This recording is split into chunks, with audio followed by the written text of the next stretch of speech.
Olha, gente, funciona mais ou menos assim, né? Passa o carnaval, todo mundo já fica preocupado ali. Ai, já vai chegar a quaresma, nossa, a Páscoa. O que eu vou fazer na quaresma? A primeira pergunta é, nossa, o que eu vou jejuar? Qual será a minha penitência?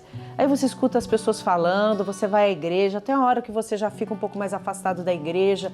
Para você, né, que está nos acompanhando nessa pandemia, muitas pessoas se conectaram com a TV Aparecida, estão querendo reconciliar com Deus, viver melhor a sua espiritualidade, praticar a religião. Então, é um importante momento, esse é um tempo oportuno, a quaresma, né? Então, vamos aprender um pouquinho? Padre Eduardo vai responder todas as minhas perguntas, padre? Quase todas, porque eu vi que a sua lista é grande, Daniela. Padre, eu quero primeiro fazer uma pergunta bem simples para o senhor explicar, né, de maneira geral, qual o significado da quaresma na liturgia da igreja. Então, Daniela, a quaresma, como você mesma diz, é um tempo litúrgico na igreja.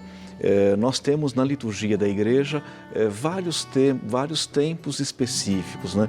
A liturgia da igreja começa com o tempo do Advento, que é a preparação imediata para o Natal. Na sequência vem o tempo do Natal. Depois vem a primeira parte do tempo comum e nós chegamos nesse momento, na pausa da primeira etapa do tempo comum, que é o assim chamado tempo da quaresma. Esse tempo é, sobretudo, um tempo de oração, de conversão, de encontro com Deus. É como se a gente fizesse uma pausa reflexiva, um grande exame de consciência na nossa própria vida, na nossa existência, para nos preparar para a Páscoa. A gente nunca pode esquecer disso, não é? Não existe Páscoa sem a Sexta-feira Santa, mas não existe Quaresma sem o mistério pascal de Cristo. E na sequência do ano litúrgico, a gente tem o tempo da Páscoa, depois o segundo e o maior período do assim chamado tempo comum. Mas numa palavra, a Quaresma significa conversão, convite para a mudança de vida, para a transformação, sobretudo através do jejum, da prática da caridade e da oração. Padre, e a palavra quaresma? Qual o significado? Quaresma vem da expressão dos 40 dias, né? São 40 dias que nos preparam para a celebração do mistério pascal de Cristo, e esses 40 dias são simbólicos, é um número simbólico, é um número que nos faz pensar nos 40 dias que Jesus também jejuou no deserto, foi tentado antes ainda de começar a sua vida pública. A Quaresma é símbolo também dos 40 anos de preparação para que o povo que saiu do Egito chegasse de fato à Terra Prometida. Então é um número simbólico, é um número que simboliza um ciclo da nossa vida no caminho da reconstrução, no caminho da reconciliação com Deus. Padre, as pessoas também, com o tempo, né, com a educação religiosa, cultura regional, criam mitos dentro desse período da quaresma. As pessoas costumam dizer assim que quaresma é o tempo que o demônio está solto, que é o período de maior tentação. Isso é fato? É uma pergunta interessante, porque eu tenho certeza que essa pergunta está no imaginário de muita gente, né? Eu sempre penso assim, Daniela, o demônio nunca está solto, ele está bem presinho, bem guardadinho. A gente precisa, de fato, fazer com que esse tempo da quaresma seja um tempo de Deus, não tempo de medo, não tempo de demônio, não tempo de tristeza, é tempo de Deus. Você usou uma expressão muito bonita, não é? A quaresma é o tempo oportuno para quê? Para nos aproximar sempre mais de Deus. E na missa de ontem, de quarta-feira de cinzas, a primeira leitura foi um trecho muito bonito da profecia de Joel, e ele usa uma expressão muito forte: rasgai vossos corações, não as vestes.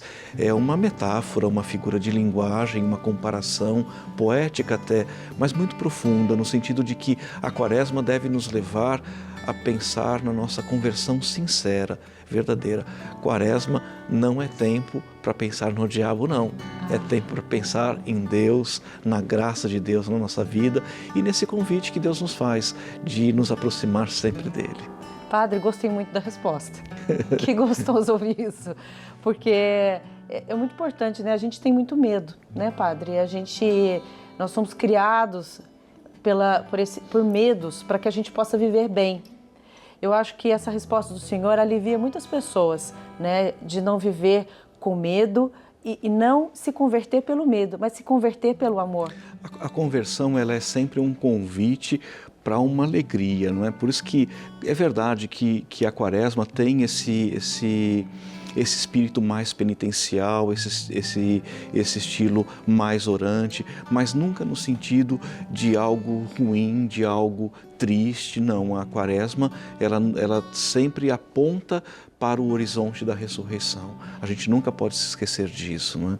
Mesmo na Sexta-feira Santa, quando nós já iniciamos o Tríduo Pascal, a celebração da paixão e morte de cruz sempre deve trazer para o nosso coração a esperança da ressurreição. Padre, quando o senhor fala isso, faz a gente pensar nos nossos propósitos, né? Então, de como eu vou viver, como eu vou colocar na prática a minha experiência na Quaresma, para eu me voltar para Deus, para eu melhorar espiritualmente, amadurecer espiritualmente. Quando o senhor fala isso, quando a gente fala principalmente sobre caridade, sobre jejum, a gente vê o sofrimento. Quaresma é para sofrer? É para sentir na pele o sofrimento? Só assim eu estarei me convertendo? Qual a relação da conversão e o sofrimento? A gente pode pensar um pouco nisso, né, Daniela? Às vezes a gente já sofre tanto, né? Para que vai sofrer mais ainda na Quaresma? Para que fazer penitência na Quaresma se a gente já sofre tanto no nosso dia a dia?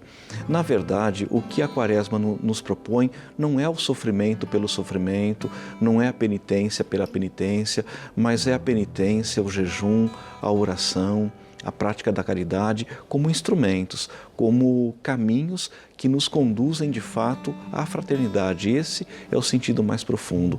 Então, por exemplo, eu vou fazer abstinência de carne durante alguns dias da Quaresma e eu posso então oferecer esse dinheiro que eu economizei não comprando e não comendo carne, para promover a vida, para ajudar alguma família pobre. Então são gestos muito concretos, muito práticos, que nos levam a fazer o bem.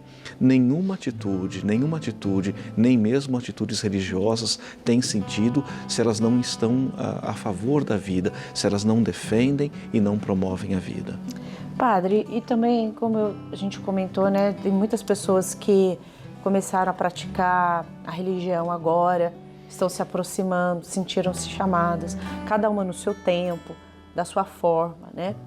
E a Quaresma, para ela, às vezes é um assunto lá da avó, né? Que às vezes nem a própria mãe viveu, mas lá a avó falava da Quaresma, vivia a Quaresma, mas a outra geração já não viveu, já não praticou.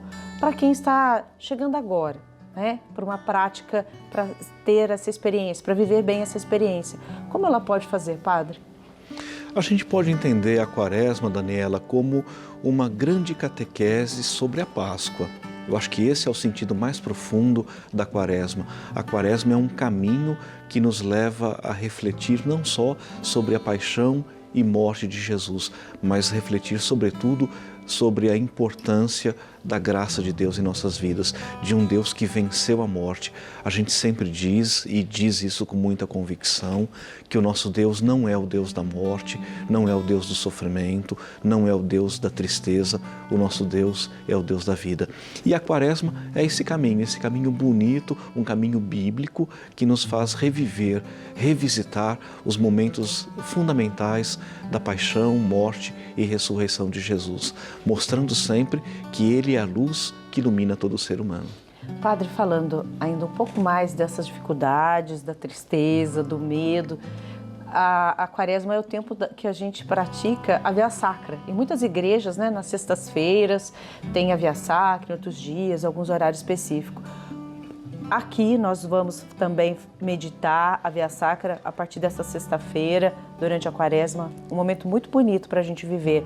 Como que a gente deve meditar, Padre? Qual é o caminho dessa meditação para a gente viver bem a Via Sacra? A minha sugestão, Daniela, inclusive aqui para o Bênção da Manhã, é que a gente faça a Via Sacra e os outros gestos oracionais da Quaresma inspirados por aquilo que a Conferência Nacional dos Bispos do Brasil nos propõe.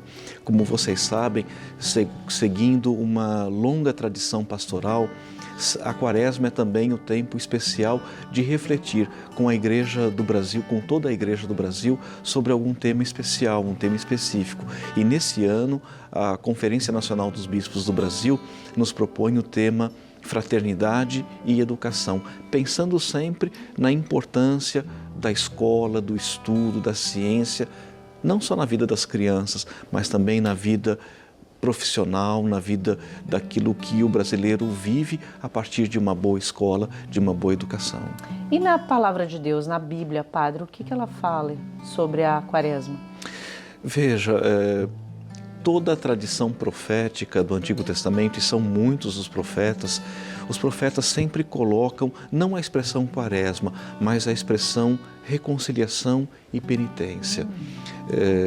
Citei o exemplo da leitura de ontem do profeta Joel, mas há muitos outros profetas que fazem uma referência clara a isso, a uma mudança de vida. É como se a gente estivesse retomando o rumo, o ciclo da nossa vida. E os profetas revisitam a história do povo de Israel, inspirando também a nossa Quaresma, para que à luz da tradição profética do Antigo Testamento, a gente construa de fato esse caminho de volta, de retorno a Deus, o nosso primeiro amor. Bacana, Padre, é um tema tão bonito, né? Falar com sabedoria, ensinar com amor. Se a gente puder pensar em todas as nossas atitudes, se a gente está falando com sabedoria e se a gente está agindo com amor, a gente consegue viver uma boa Quaresma. Tenho certeza disso. E quando a gente fala de escola, de educação, a gente está falando do ensinamento que deve nos levar a um mundo melhor, a um mundo mais feliz, a um mundo de amor. Que assim seja, né, Padre? É isso mesmo. Que a gente consiga, né?